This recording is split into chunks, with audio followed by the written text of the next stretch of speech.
اصله موضوع دا ده چې په لومړۍ شپه د جنسي اړیکې نیول ښه نه دي، ځکه دواړه لوري ستړي او ستومانه وي. نو پر هغه مهال د جنسي اړیکو نیول د دواړو لورو په تیره د میرمنې لپاره ستړي کوونکي تمامیږي.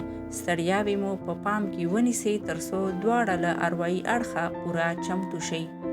اضطراب، ویره او ډار له منځه یوسئ او دا کار په ډیره مینه کیږي. هر کله چې میرمن له عاطفي اړخه چمتو شي او پوره مینه او محبت وویني، وروسته جنسي اړیکې پیل کړئ. میرمنې له نارینه‌و سره پوره توپیر لري. هغوی باید لومړی جنسي اړیکو ته چمتو شي، وروسته له هغه جنسي اړیکې پیل کړئ.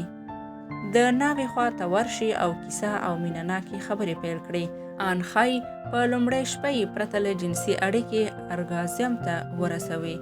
وحشت، تاوتریخوالی، څو ځله اړیکه تهدید او اخطارونه دا ټول د جنسي اړیکو پر کیفیت منفي اغیزه لري چې باید له پامه ونه غورځول شي.